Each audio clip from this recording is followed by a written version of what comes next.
This is a teardown of a TRIPP LITE Power Protection Super 7 power strip. It's not going to be too exciting, but if you haven't seen inside of a power strip before, you'll learn something new, I guess.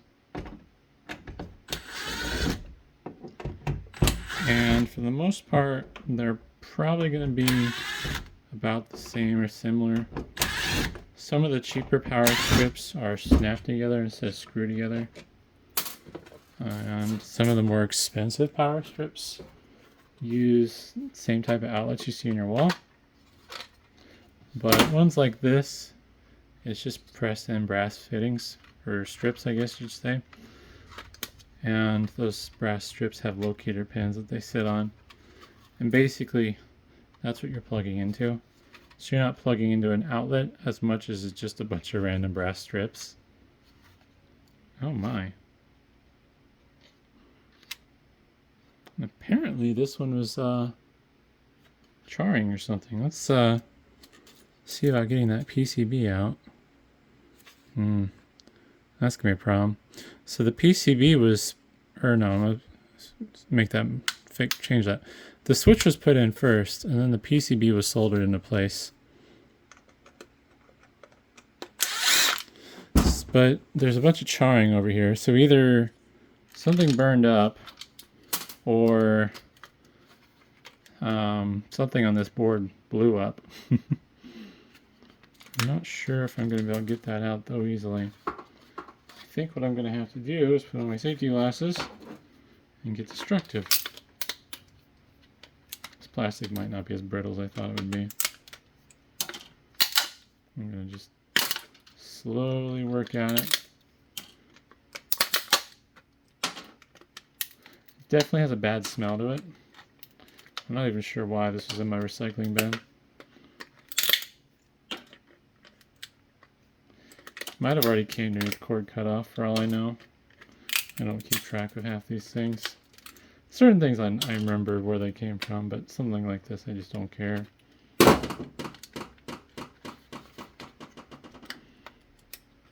Nope, still not enough.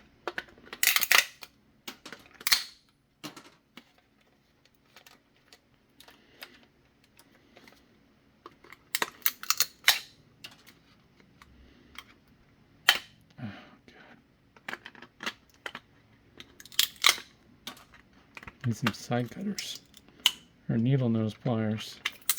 Something that'll let me get in there a little better.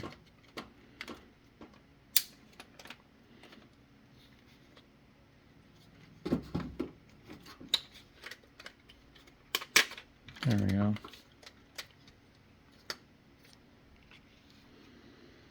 So yeah, when it comes to these power strips, their construction is not particularly fancy. They're just all slapped together components. And it's not to say it doesn't work, it's just it's not something that's really exciting necessarily. Alright, this one's stuck on a pin. There we go. Here's your power strip. And that funny smell was probably from a lightning strike or a power surge. So I believe those yellow discs are MOVs, metal oxide varistors. And I don't remember how they work. I think basically they increase their resistance with the voltage or something like that. But basically it got overloaded and it went bang. You see everything's just scorched around there. So in this case, odds are the failure was due to a power surge or lightning strike and not anything to do with the power strip itself. Wow, even that blew up. Where the heck that was. These tall, skinny things. Those are fuses. Alright, if I can get it focus. F1 for this one. That's probably F2.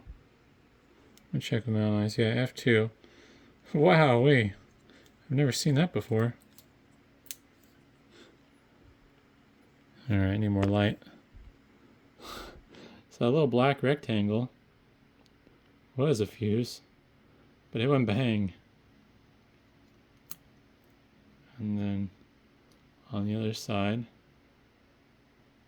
Not sure what V2. V2 might be a shortened version of metal oxide varistor MOV. But yeah, no, this definitely was not happy. And it has a really bad smell to it. It's hard to describe. I don't know. If you know what burnt electronics smell like, then you know what the bad smell is. But if you don't, well, it's hard to explain until you experience it. And then once you know it, you never forget it because it's a horrible smell. I don't know, it's kind of like an acrid smell, maybe a little sulfury. Burns your nose, burns your eyes type of smell. But yeah, I don't know. Either way, hopefully that was interesting, and thanks for watching.